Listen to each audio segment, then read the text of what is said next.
What's up, guys? I'm Shreyas Laddha, and I'm here with my guy Carter Stanley. It's another episode of Rock Chalk Film Room.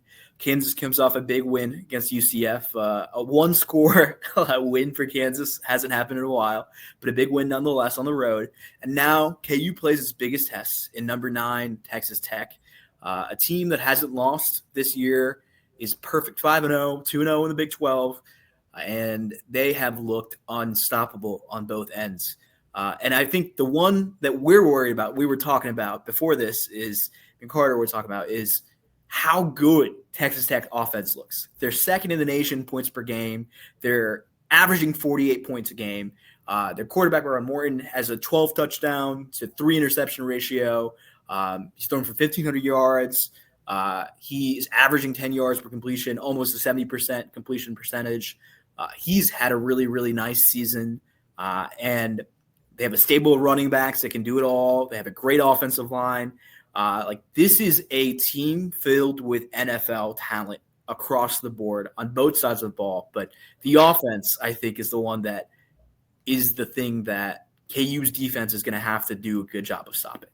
Yeah, no doubt. It's that oil money. We talked about it. They, definitely haven't shied away from, the new era of college football and, paying the guys that they want. So it's definitely evident when you watch them. It's across the board: offense, defense, skill players, linemen. It's really impressive, the roster they've put together. And I think honestly they've been equally impressive schematically. I think this is their offensive coordinator's first year. He came from Texas State after their offense coordinator last year took the head coaching job at FAU, but. No, I mean, they haven't missed a beat at all. If not, they've maybe even gotten better. So, we got 2 clips here, both from the Utah game, which, as you can see, it was 13-10 in the fourth quarter. And, I thought Utah really did a good job kind of the whole game, limiting the explosive plays. But, as you'll see here in this clip, they'll do a lot of stuff like this when they're on the doorstep of the red zone. It's almost like they try to not get in the red zone because they want to take advantage of the space that you'll see kind of that 25-yard mark. Mm-hmm. And this is just a lack of discipline, I think, on Utah's part. Obviously, I think they bring the outside backer to the field side, the side that they end up going to here, but you'll see the corner just kind of sit down on this bubble. They'll fake the bubble and, slip number 7 by him. And, I think it wasn't like a really sneaky job, and it wasn't like a great fake, I think, by Texas Tech. So, just stuff like this. You got to be disciplined, and, you definitely don't want these guys being one-on-one in situations like this. The crazy part about this is not even their starting quarterback. This is the 5-star recruit they have coming off the bench, the backup quarterback. And if he can do it, Morton can certainly do it. Yep. And I think it's going to be really interesting to see because we mentioned this before the call. The offensive line of Texas Tech is so dominant against a lot of really good defensive units. Kansas really struggled against Missouri a couple of weeks ago because they couldn't get to the quarterback, A, to get pressure, and B, as time went on, it got more and more tired because they're getting dominated in time of possession, and they were missing more and more tackles as the game went on. And it basically the game ended on a missed tackle, a couple of missed tackles on the touchdown run that Missouri got to seal the game. If Kansas ends up with another type of game where they're getting dominated time of possession, I think it could be a really long day for Kansas. Obviously, it's an uphill battle playing in Lubbock, playing on homecoming. There's a lot of things going against Kansas in this game.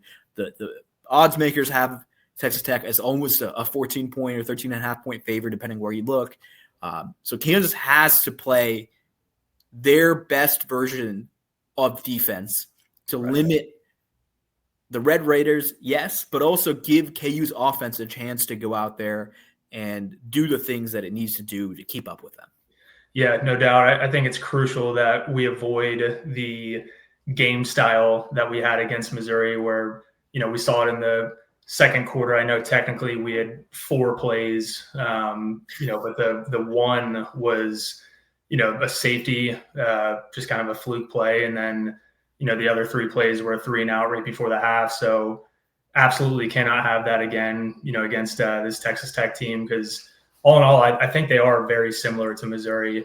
Come to think of it, they spread it out. They, I know they're incredible in the pass game, and they're towards the top of the country in those passing stats, but they also average, I think it's 205 rushing yards a game. Like you mentioned earlier, they got a stable of running backs. So, I think just avoiding a brutal disparity in the time of possession and just kind of, if we can actually have the advantage in time of possession, that'd be advantageous. No, 100%. And I think that's the stuff that's going to keep Kansas in this game, is having the time of possession battle, because you want to keep Texas Tech's offense off the field as long as you can, right? Yeah. And obviously we've seen Kansas had a lot of explosive plays to own, but I would say almost it might be better on this Saturday for Kansas to have a little less explosive plays and longer sustaining drives that end up in touchdowns, not field goals. Obviously you can't control things like that. You take points when you can get them. But I think if Kansas has a chance in this game, it's going to come down to controlling time possessions, winning the turnover battle, and the defense has got to have a lot less missed tackles than they had against UCF, against Cincinnati, against Missouri, against really any opponent they've played outside of Wagner and Fresno State. Yeah, no doubt. And I think, this play here, this was the very next possession after the first clip we just saw. I think this is a direct result of, Texas Tech just wearing down this Utah defense, because Utah, again, they hung in there. It was 13-10 halfway through the fourth quarter. Then you get a big pop play. It's, 20-10. They're on the doorstep again. If Utah gets a stop here, this game's still alive, but you'll see guys just kind of loafing. There's, not a lot of hats flying to the ball. I think it was number 7 there, just kind of assumed that his teammate's going to get this running back down. And, you got to have guys fly to the ball and finish these plays. Don't let up until you're literally on top of the guy on the ground. So it just, I think it's going to be crucial again. You can avoid these situations by just controlling the ball on offense. Yeah, and I mean, Kansas coach Lance Leipold has talked about it all year. An issue for them has been inability to tackle guys. Like we saw it against Missouri, we saw it against Cincinnati. Heck, we saw it against UCF in that first quarter or two. And the way the defense stepped up in the second half, a lot of it was, they were wrapping up guys. They were getting to the guy. They were being aggressive. They were the aggressors. I mean, on those 3 goal line stops they had against UCF, everybody was going after the ball handler. And the guys that were not going after the ball handler, they're leaking out to the edge to protect him, protect Kansas in case the guy decided to bounce to the right or bounce to the left. Right. Yeah, no, it was well disciplined. That was incredible. 4 stops pretty much from the 1 yard line. And, that's what it's going to take for 4 quarters in this game. You have to be disciplined, have to have gap integrity.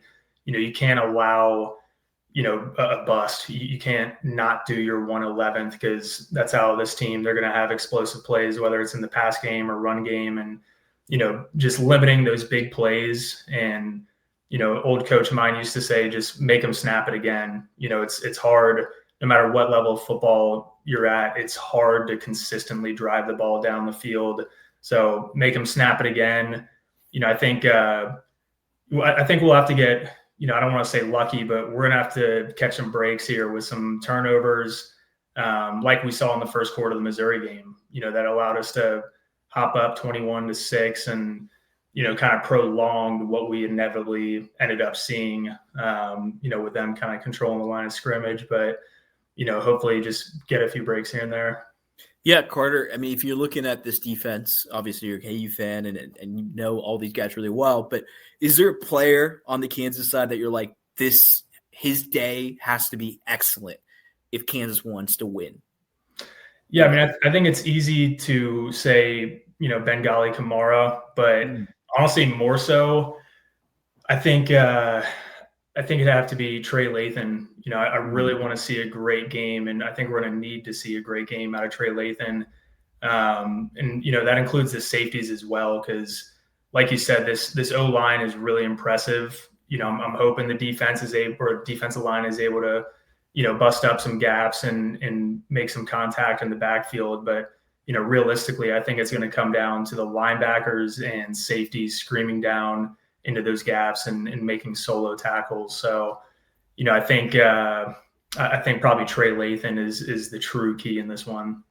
100%. And I think, how Kansas looks as a whole in Lubbock will probably give a brief glimpse of what the rest of the weeks could look like as Kansas plays a little bit more of even, I think, opponents the rest of the way, like we talked about.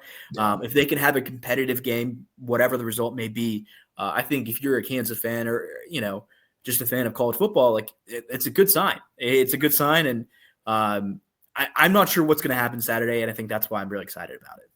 Yeah, no, it's going to be a big time showdown. It's homecoming for Texas Tech.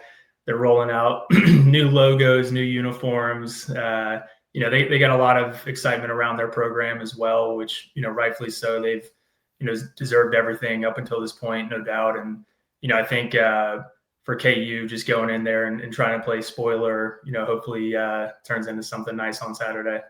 100%. Thanks, Carter. Thanks, guys.